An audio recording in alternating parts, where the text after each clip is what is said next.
What's going on, guys? Welcome back to the channel. Today we have an impromptu bourbon hunt. I'm out of town for a work trip. We're really not out of town. I'm in Cleveland, Tennessee, but we're here at Riverstone Wine Spirits Brew. See what they have. Really good store. I've been here a couple times before I had the channel, but I hope they have some good things today. Let's go check them out.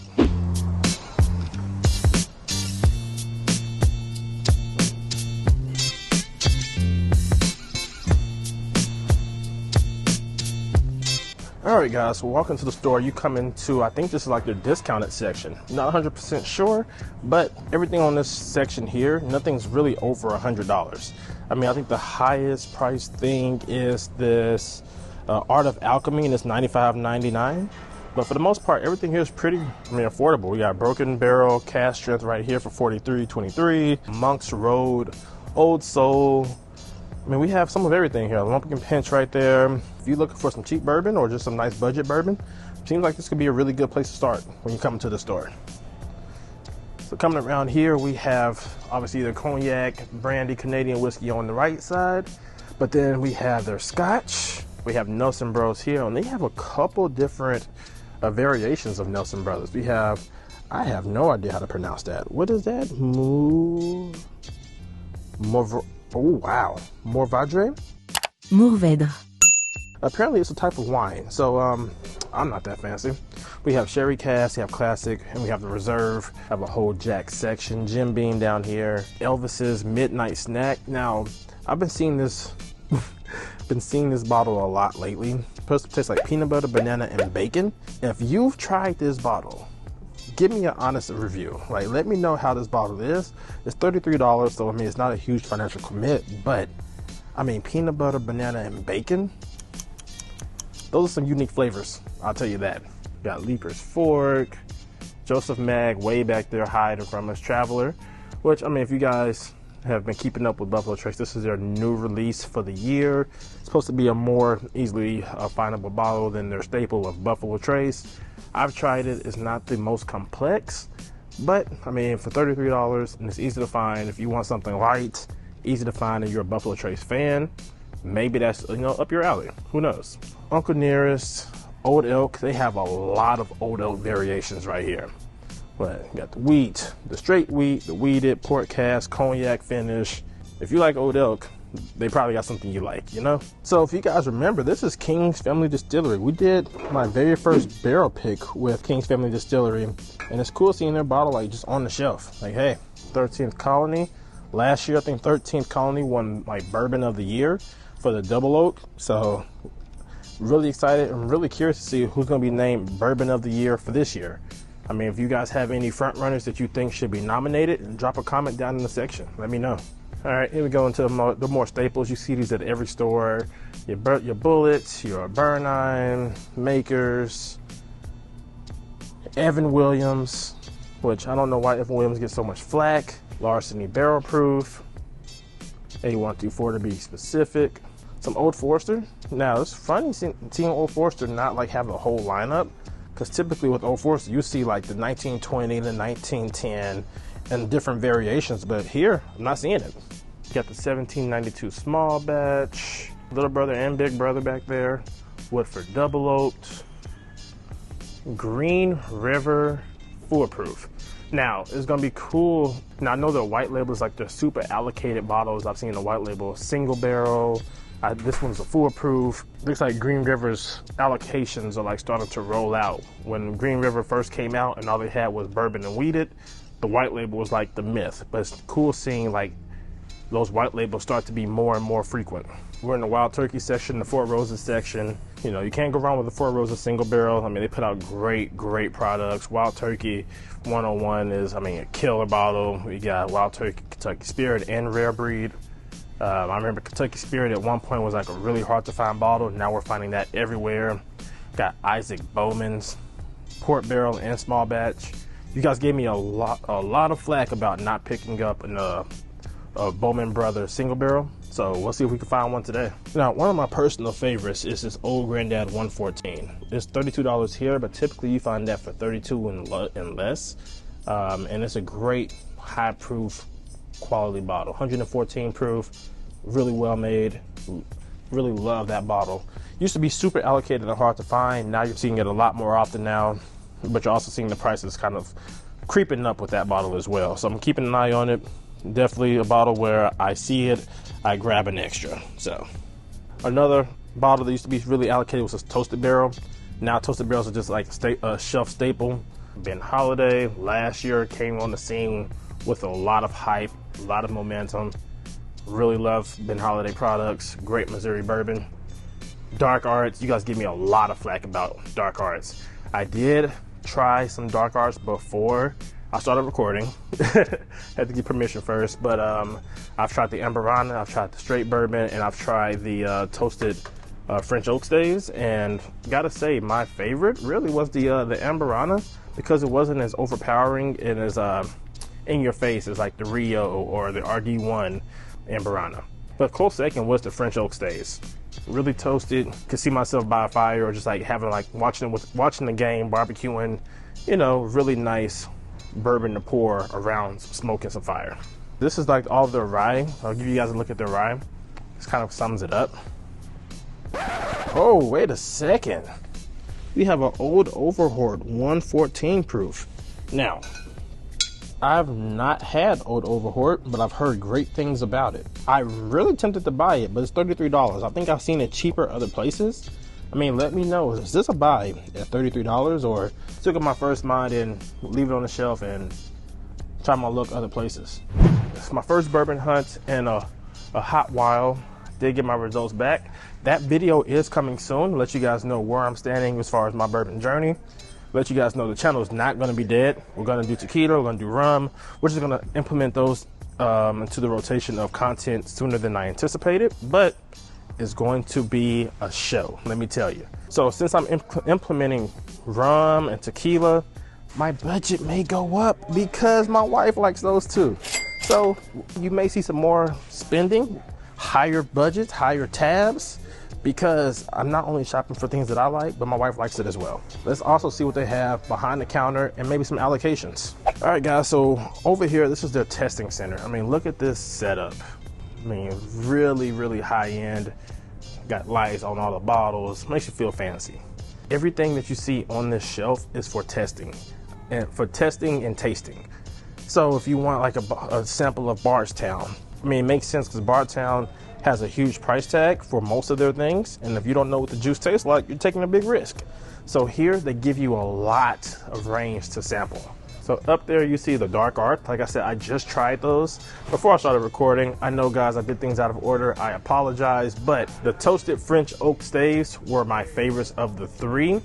I did even try the company. I've told you guys the company, the Maplewood, reminds me of like the Jack Gold, but their apple, I mean, really had like a really fruit forward flavor to it. I love that.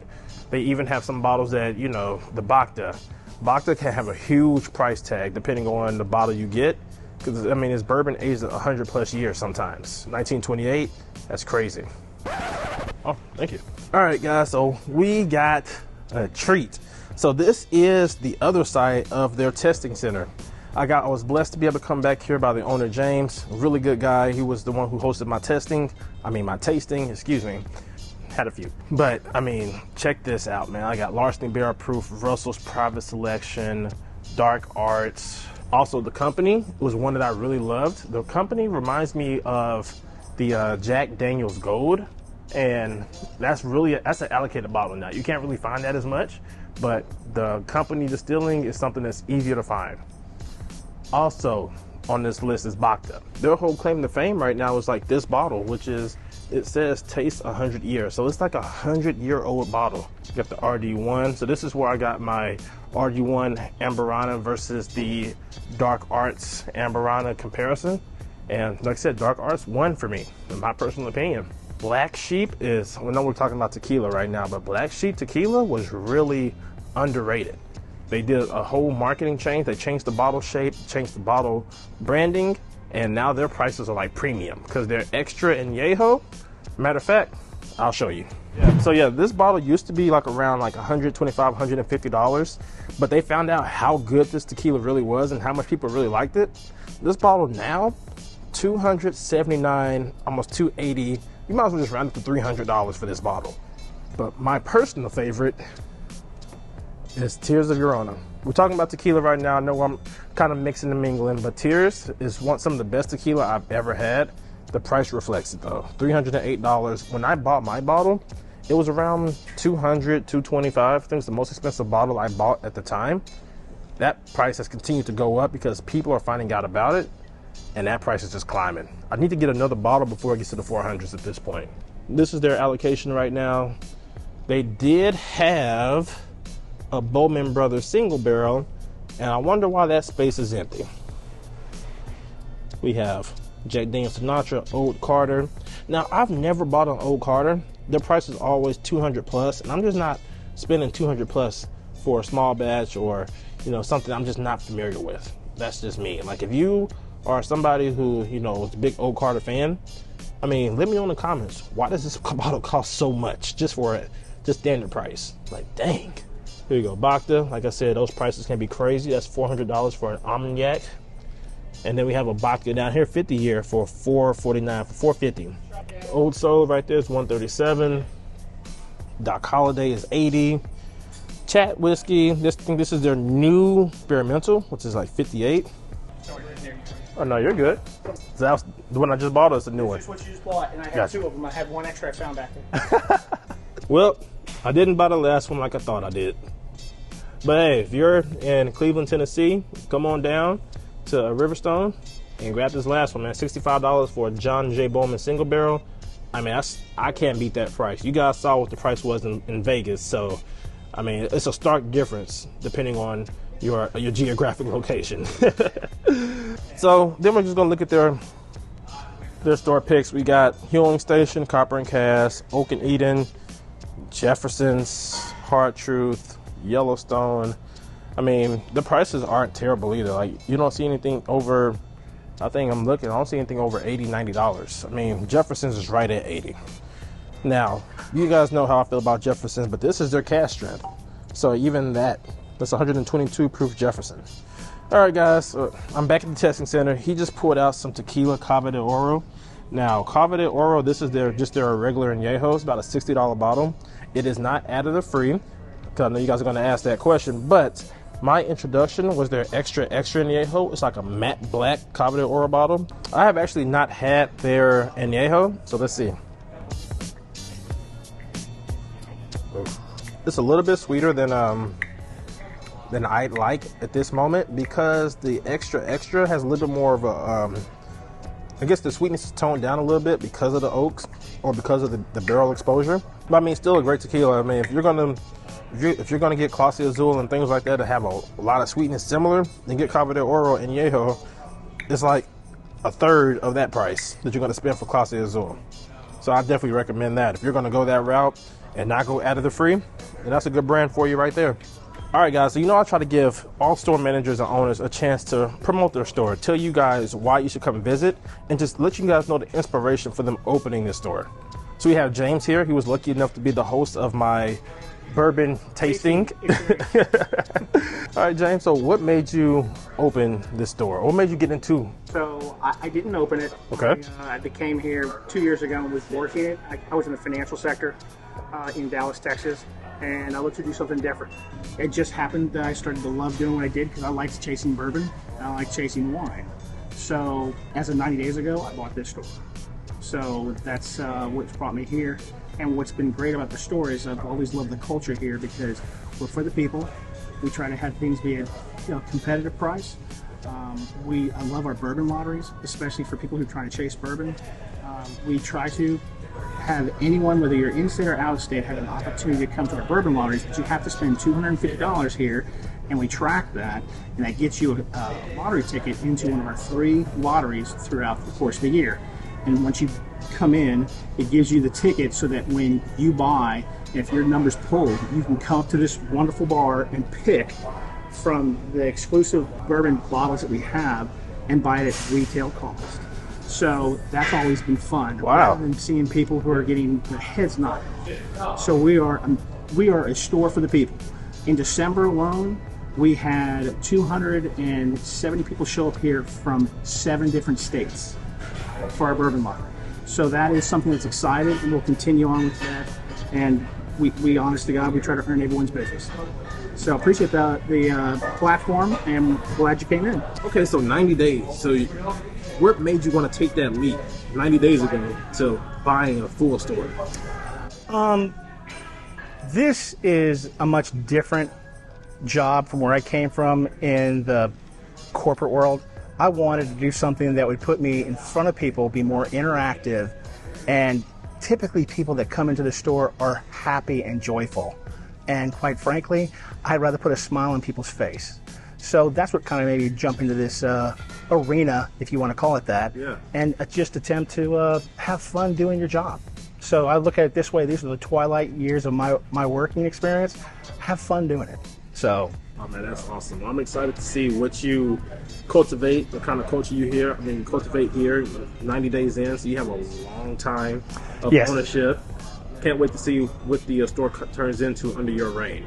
If you could tell the people who may not be from Cleveland or even Chattanooga or even Tennessee, like you mentioned, 7 states is kind of crazy. I guess, what would you want them to leave with? If I could make that into just a short, what would that be?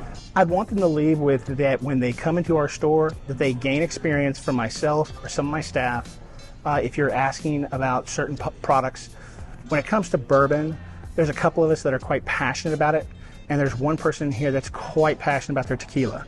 So we try to make that experience to where we're educating someone on the different products other than just Buffalo Trace. So, because there's so much great product out there and so much great juice that in order to experience it, as I said to you before, there are too many $80 and $100 bottles out there. I want to know that if you're going to buy something like that, you have the chance to sample it first, because I wouldn't want to buy it. So that's the kind of culture that we're trying to bring here. As I said before, we're a store for the people. Awesome. I appreciate the time, and thank you for letting me record the store. Hey man, absolutely.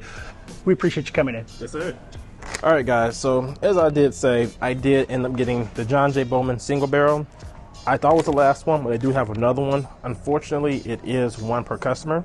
Now, a bottle came in around $71 after tax, so not a huge financial commit for a nice single barrel. I'm really excited to give it a try because you guys gave me a lot of flack for not picking this up when I was in Vegas. We're gonna have a little short made of me testing this for the first time.